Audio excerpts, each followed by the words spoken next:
Hey everyone, it is Kai, and today we're going to talk about a pretty interesting list that you might have seen from BSF Mexico, from Standard, right? And you might be going, Standard? Interesting list, aren't they all the same? Well, this one is actually very, very different, and I think it's quite interesting, not just how, the deck was built, but why the deck was built. So we're gonna talk about it a bit today, and also this deck was actually made by Daniel Herrera. So if you don't know who he is the 2017 world champion who was playing. Otherwise, you probably saw him. If you saw him way back, he was playing blasters basically, right?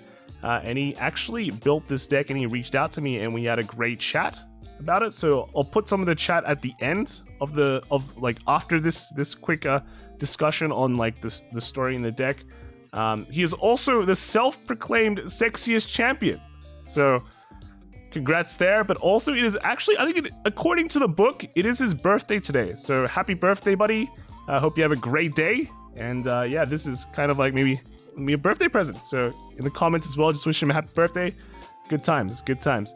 But yeah, I think this deck is quite interesting. I think people are focusing on the wrong things. But once you have the full story on the deck, then it is pretty cool. Now, let's kind of have a quick chat on how this deck actually plays, because I was at first, when I first saw it, on Monday, I was going, wow, this deck is really weird. It's like a Eugene, but it's not a Eugene.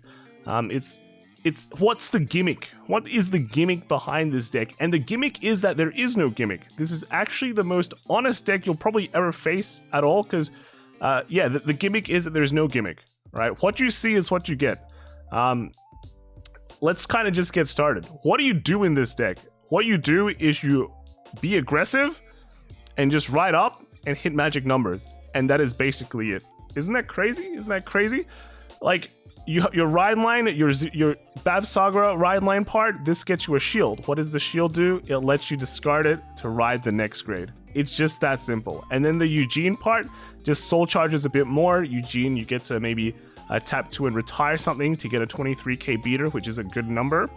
But then after that, guess what? You actually just ride straight into Esmeralda, right? You ride into this boy, and it's very easy to get him because he has the overdress ability. Now, you might be looking at this deck and go, where are the overdress cards? Where is the Trickstar? And the thing is, you don't need the Trickstar. The overdress ability here is just so that it's much more easily searched, right? Remember these grade 1s, right? We've got Retsg, look, lets you salvage grade 4s. That's pretty cool, right? That's pretty cool.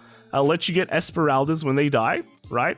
And then, you also have Zimina, right? Which lets you search for an overdress card as well from the top 7 of the deck. So you can generally get a bunch of overdress cards. Whenever you play these downs, they basically replace themselves. And also, it just lets you kind of dig for that grade 4. And you just ride this guy to be able to play more Esmeraldas. That's basically it. That's just that simple. It has triple drive. That's what you want from this. So yeah, that is actually, it's just that easy. Make magic numbers, get some triple drives going, and then when you ride your Esmeralda, get more Esmeraldas, and then you can do multi-attacks. But then everything else, you see this Urger, you know why he's cool? He has overdress. That's it. You know why this old Virena is cool? Because it has overdress. So it's easily searchable and salvageable. And then you might be looking, why do we have Renos and why do we have Rayus? Well, you know what? Rayu hits 12 and Reno hits 10, right? It hits 10. So that means they can hit up. This card can hit up, and then, Rayu can make easy numbers. A 12 and an 8 can beat on a 10, and that is a nice number. That is kind of annoying to guard. And that's that. Yeah, is there any weird gimmick? How do you use Eugene's Soul Blast 5 effect? You don't. You just don't, right? You just keep your soul for your Esmeraldas. That's kind of it. Now, you might be going, isn't that a very easy game plan? It feels very vanilla. Where's my 20 attacks? Where's my overdress draw 2? Where is my, Alchemagic and all that? That's the whole point of the deck. It is to cut down on everything that is hard, right? Or a lot of the micro decisions that you'll probably make with the deck. It is supposed to be simple. It's supposed to be very easy to play. And it was built for a player that was probably not as veteran as a lot of other players that are at a tournament. In fact, this deck was built for a player who had her first tournament. This was BSF was actually her first tournament. And let me tell you something. First tournaments, you know, usually it's hard. First tournaments, when you go to your first tournament, you're generally not expecting to do extremely well. One, because you have the nerves. Two, you have to worry about how to play your deck and adapt to situations. And three, you have to worry about what your opponent's doing, right? It's just that easy, right? You got these things to worry about. End result, usually not too great. But what this deck aims to do is to get rid of one of them, right? Because this deck is just so easy to play, you don't have to worry about, you know, your deck, because it's got one plan and you just execute that plan every time. And whether you win or lose, that's fine. That's fine. So let's kind of talk about how you actually play this though. On your grade 1 turn, you put a card down, you attack twice, and then every turn after that, you attack at least 3 times.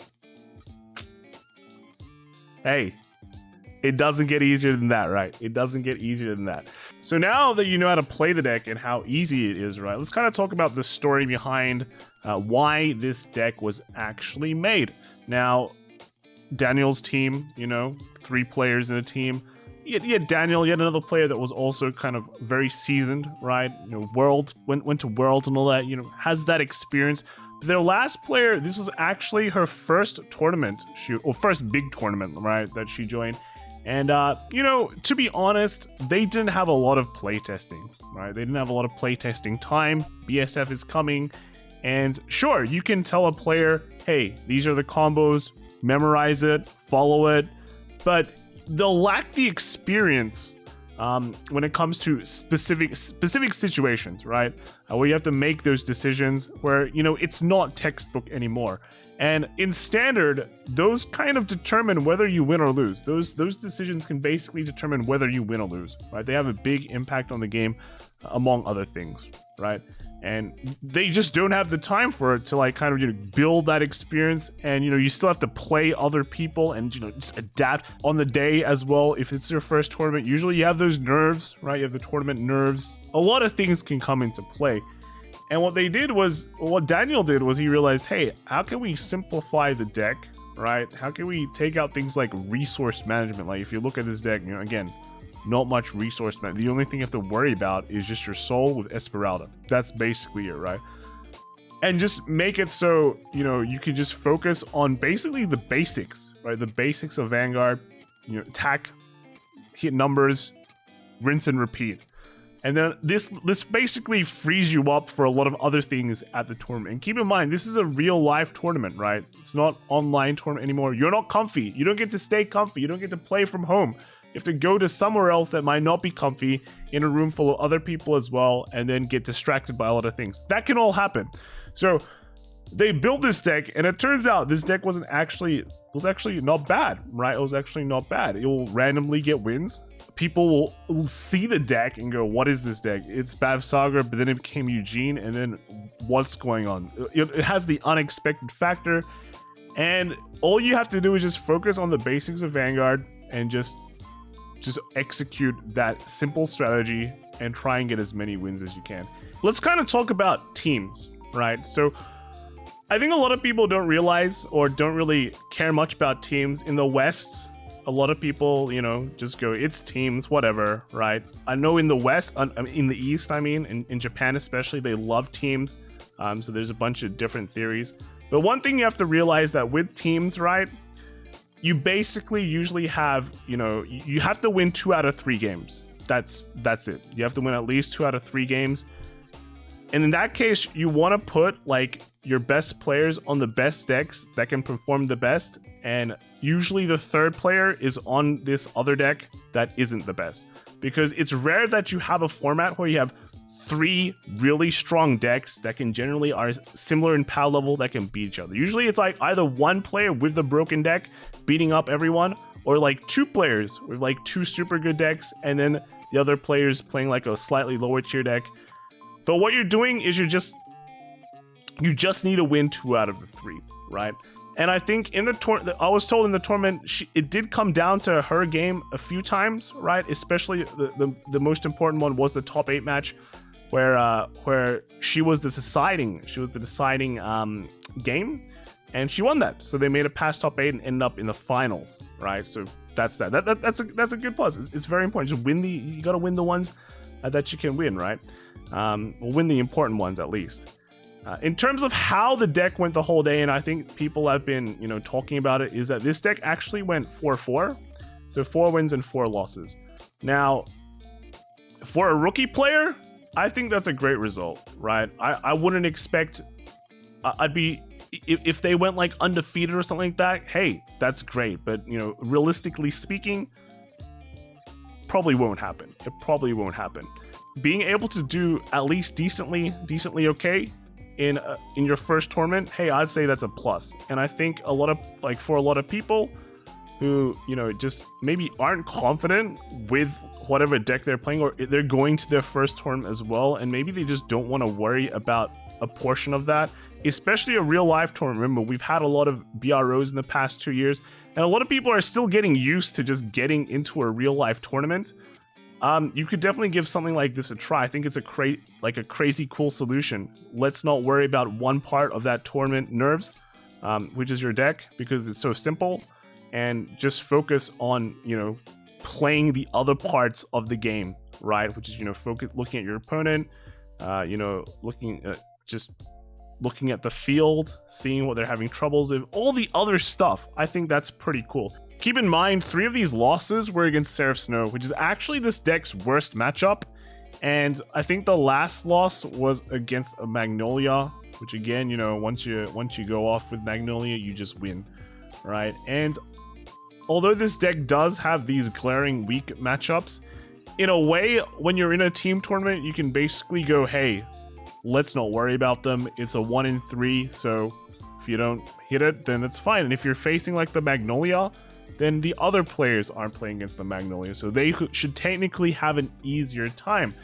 And I think out of the decks, right, out of Magnolia and Seraph, Magnolia will probably be played in every team, in mostly every team, while like a Seraph Snow, it really depends on the meta, right? It depends. Some metas don't run Seraph Snow as much, while some places do, right? Unfortunately, I think for Mexico, I think everyone ran a Seraph Snow, so that was bad times. And since she was placed in like a position which always played against it, feels bad, right? Feels bad. Kind of reminds me of some of the old school decks, if you guys remember, like Grade 1 Rush, which was back then you could mix clans and you just put every single vanilla Grade 1 in your deck with triggers, and that's it. Your deck was just AKs on AKs, and all you do was make 16k columns, and that's a magic number back then, right? Back then you had a 10k base Vanguard, 11k base Vanguard, and that's all you do. And like, you just give it to someone that's maybe not too confident with the metagame at the time, and just go do your best, right? Do your best. Otherwise, like, if you wanted to make it more kind of, if you kind of want to kind of expand on this, right? This is the deck. This is the deck where if you're not confident on all the matchups, then you'd play it. Something like an SGD back then as well, right? Not confident on the matchup, play SGD. And then like right now, I guess like if you expand it to premium, this is like building the deck for the player in a way. And if we look at things like Grand Blue players, right? On our team we have Solemn and Kelvin, right? Both Grand Blue players build their deck very, very different, but basically builds their deck for themselves. And the greatest way to build the deck for themselves, right? One's much more focused on Beatrice, the other one was much more focused on Night Rose, and they both did pretty well at BRO too, right? And Solemn did really good later on, but that's playing a different deck. That's playing a different deck, yeah.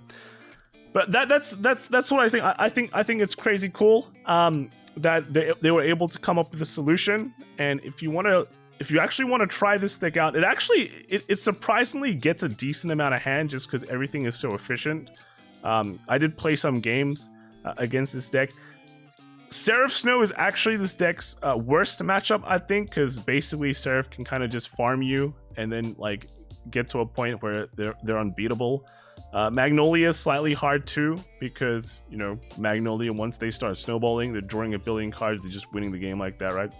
It is what it is. It is what it is. But give it a try. You might be quite surprised. And I was told afterwards that the player, I think she's called Eve, right? But you know, she after getting the second place, she was quite happy and is pretty motivated to play BCS and try out different decks there too. So I think that's great. I think that's a great opportunity. That's a great plus. More players motivated playing the game is always good. So yeah, congratulations to Daniel and his team, and hope to see you guys maybe at Worlds if that's happening.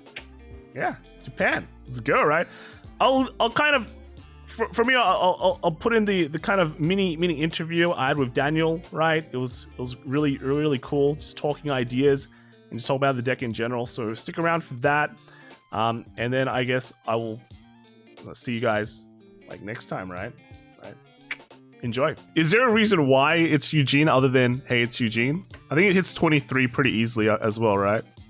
You can tap it. Yeah, it hits 23, and the main reason is just like the right line, because these two, like, half is independent from the other half, you know? Mm-hmm. Which is one defect that they're like trying other right lines, even for Nirvana. While I was playing it, I would have liked that for it to have other like options. Such as Magnolia, you know that Magnolia you can actually change to the, how do they call it, like Order Nolia or Zombie Nolia, yeah. And it actually works out pretty well, and you can have like two options of how you want to play it. As well as Bastion, I know people who like playing the Blaster engine, just because the fact that you can pressure early, maybe you don't get to top deck something to the field, but some people are actually kind of like bad memories with calling a kill trigger, an over trigger, a PG, and since you don't have any means to bounce them back to the hand, so more often than not. Okay. I guess like just kind of talk me through the game plan. You mentioned before it's like make 2 attacks first turn and then multi-attack basically every turn. Well, 3 attack after that, and then I guess when you ride your grade 4, you can go into more attacks. Yeah, that's right. That's pretty much it. I mean, it's like your grade 0. From the grade 0, you get the card that you're gonna ditch the next turn, and then you have multiple options of 8Ks that you can call as well with your Vanguard. And unless they hit a defensive trigger, you're gonna be able to pressure with 2 attacks, and that pressure is actually quite big. Like, you're gonna deal at least 1 damage. Yes. Because the moment the opponent sees 2 units on the field, it's like, okay, 1 is gonna hit me in case I get a defensive trigger, and then I'm gonna use a shield on the second attack. Or like in the worst case scenario, they overcommit defense and they just start decimating their hand, like on the first turn, just for them not to get any damage. So it's a win-win condition. How does handle against damage denier though? I guess like the deck is very like not counterblast dependent. The only thing it affects is like the 2 grade 1s that search for basically other pieces. Is it great? Yeah, I mean, it's good to have that available because you actually are paying every cost for you to recover units. The fact that you don't need to save this guy for later, because some people tend to, like save him until they actually can like counterblast and countercharge the same turn. So he's actually useful just for that. You have these 5 counterblasts just available for any search or recovery that you want to make. And then if you need that extra counterblast for the prison matchup, you have it. Okay. I think you mentioned before prison is just like the worst matchup for the deck, because resource, you have to worry about resource and things like that. And I guess like once you start losing soul as well, it's like the late game aggressiveness of this deck kind of like suffers a bit, right? It's annoying for for the end game, you could say that, but it depends on who goes first, who goes second. Because if you can ride grade 4 first than the opponent, then you're gonna run out of soul, like actually using it to attack. So yeah, it's quite flexible, this thing. And I mean, it's like every deck kind of has a bad matchup as well in a way, right? So it's not like it's perfect against, well, it's perfect against anything, but it still does its job pretty well.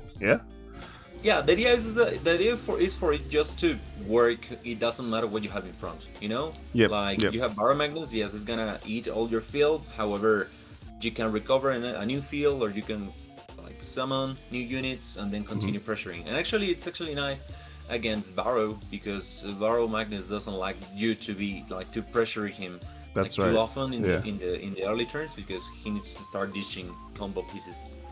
And I guess like a lot of I guess this deck also like kind of, you know, says one thing is like you can just keep your game plan simple. You don't have to think of like super complex game plans if you never get there in the first place. Yes, exactly, because the problem is sometimes like you need to take care, like keep this unit for when the moment comes, and you cannot call this unit here, or you cannot call this unit there.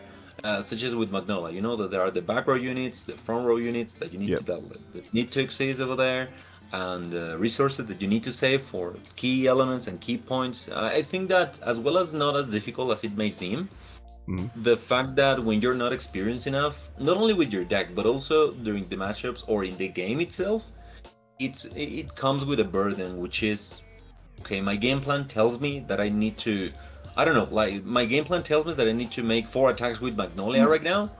But I know that if I do that, I will lose, because of I give him that extra damage that he needs, or I'm gonna commit my hand. So I'm gonna, right now, the right thing to do is I'm gonna just attack with my Magnolia, and that's it.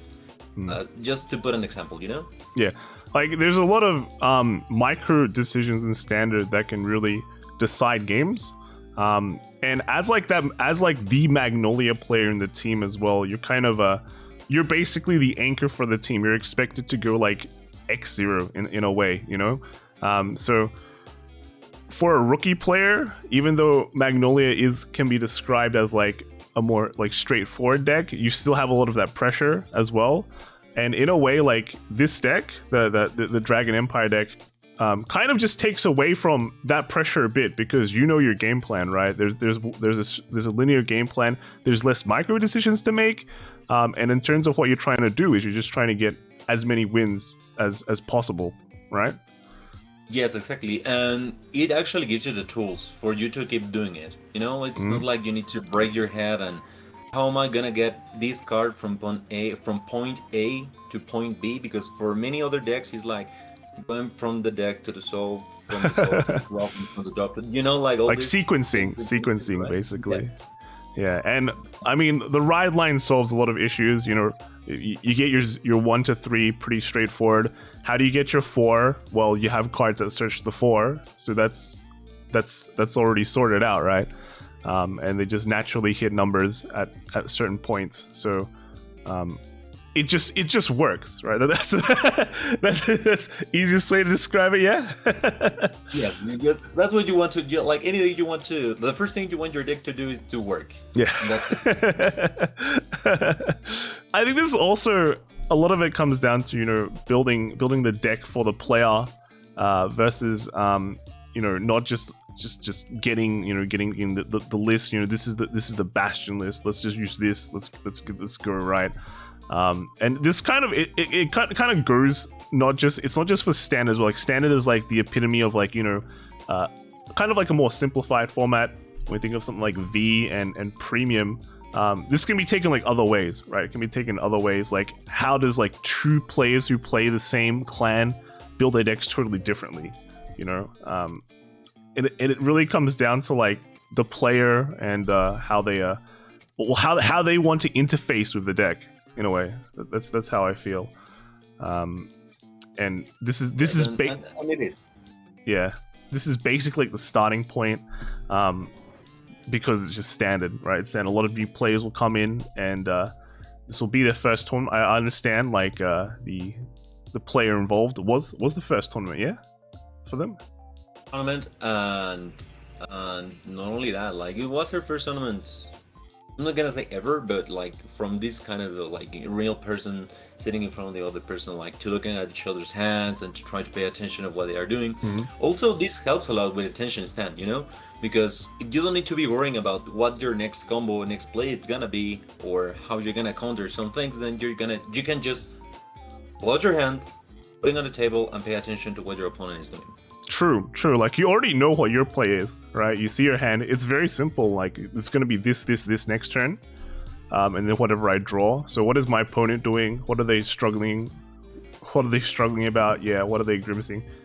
And I guess it's like, yeah, that's a very, very good point. It lets you focus on your opponent and seeing like where they're suffering at. and it creates, let's call it a fake or a fake advanced kind of player, because that's the advantage, because a veteran player would be able to know what his deck does and actually reach this state of mind when, okay, I know even if I have a complex combo, I know what I'm gonna do next turn, so I can actually close my hand and pay attention to you. This wouldn't be a challenge for any advanced player or any person who has been playing the format or the deck for months, you know? Yep. But when you do this with a new person or someone who is getting interested in the game and doesn't have the time to get to know all the interactions, what like every grade 3 does, the grade 4s, every over trigger, or what to do in case of this or that, then it creates this fake state of mind, like we are equals right now because I can actually master my deck because it's simple, so I can actually pay attention to you and know how I'm gonna attack, and only worry about numbers, the order of my attacks, and if I need or not more soul for my spirit ideas. And I think that's actually very, very important, because I think we a lot of people either just started the game, or their first tournament might be something like a BRO, right, where you actually don't get to see your opponent's face. You get to see their hands, but there's a different kind of skill set when playing in like real life, as well as different pressures as well, right? I'm sure you're definitely very, very well aware. Yeah. But there is nothing like looking at your opponent and like handshaking, you know. Yeah, there's just lots of tells that I think a lot of people don't realize they're also exuding when they're playing the game, especially when people really haven't been, you know, in that environment for such a long time too. So I think that's a very, very good point. So yeah, I personally like the deck a lot. It kind of shows that Standard is not just here's the ride line, here's like the template deck. You can go, you build the template deck, do like 2 changes, and that's it, right? Yeah, something that I don't like about V sometimes is that every deck seems to getting more into the cookie cutter format, you know? Mm-hmm. Even more now that we're falling into archetypes, like prisms. Now Verd, okay, you need to play 4/4/4. Of course, you need to play this, and even that those decks are flexible, but more and more we're falling into like Liberators are coming back, Eradicators are coming back, like Prisms are coming back. All those things that happen in the old school Vanguard, where we had a big and wide pool of units that you could choose literally from thousands of cards from, but even if they were from the same clan, they could not really interact with each other because they were specifically designed to fit certain strategies. Yep.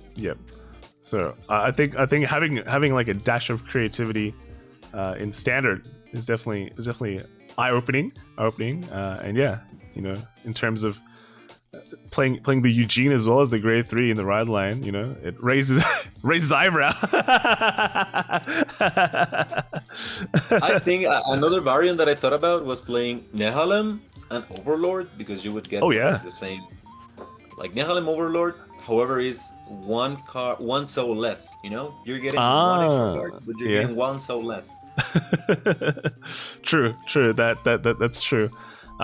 In terms of like the long-term viability of this deck, what do you think? Because this is it's kind of like a nice perfect storm kind of thing, where you mentioned, you know, the format is still kind of early, and you can kind of get away with this deck because nothing is super how do you say, like expanded in terms of like card advantage plus defensive power.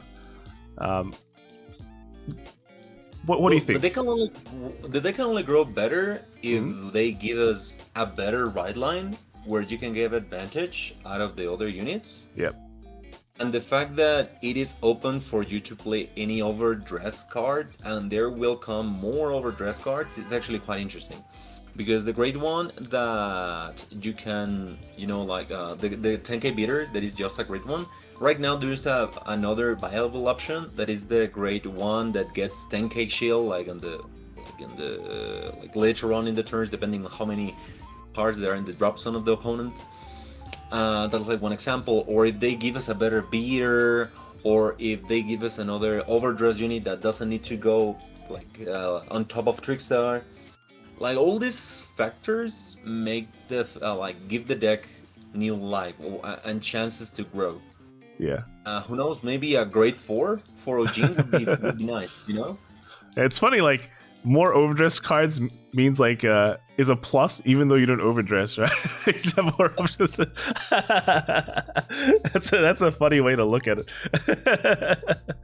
Yeah. Is there anything else you would like to maybe like add about the deck? I think that's it. I mean, as I told, because a lot of people made when I posted it, some people I think they were expecting something marvelous and okay, and why do you running this? Like, okay, no, they're just vanilla. They're just that's what it is, like look at it. What you look at it is what you're gonna get. Yeah. And I was laughing with a friend because we were reading at some of the posts, and I was feeling like, oh, how do you call this? Like, how do you call the grade 4s? Oh, what would you just call them? You just write and then call them. That's it. Yeah, I think a lot of people might have looked at it and go, I remember they remember like the Eugene memes where like, whoa, Eugene can call out the Esmeraldas, and that was definitely what I was thinking at first. But yeah, no, it's just that easy. You just ride the grade 4, and yeah, it's just that's that. Yeah, you get triple drive. It's good. You got pressure and multi attacks, and that's it. And even this pressure, like if you only have like grade 4s, the opponent thinking if you are quite ahead on the damage, they can think, okay, I need to get rid of that grade 4 over there. So they start committing their attacks into a rear guard that you can that you can savage later on the next turn. Yeah, all right, it's true. That's true. And I think like if you're looking at it in a vacuum, you're like, oh, but 5 attacks are only 13k. That's not that much pressure. But you have to think about the entire game. Is like first turn 2 attacks, second turn 3 attacks. Next turn 3 attacks. Next turn crit triggers, or Yeah, and you're all hitting like really annoying numbers where unless you have a 10k shield, which is a rarity in overdress, you have to discard 2 cards or you get a damage check. So. I think it's also like early game wise, it's like very similar to like Gravidia World in a way, but just much more simple as well. You don't have to. You take away kind of, I guess, like the ceiling of the deck and just make a stronger base. So I guess one thing I have to say is like this deck would have caught a lot of the opponents off guard because you don't. It's something you definitely haven't seen before as an opponent. Yeah. Of course. Just that. I mean, I like it. Just let's. I wouldn't call it a meme deck. However, you could make many memes out of it. True.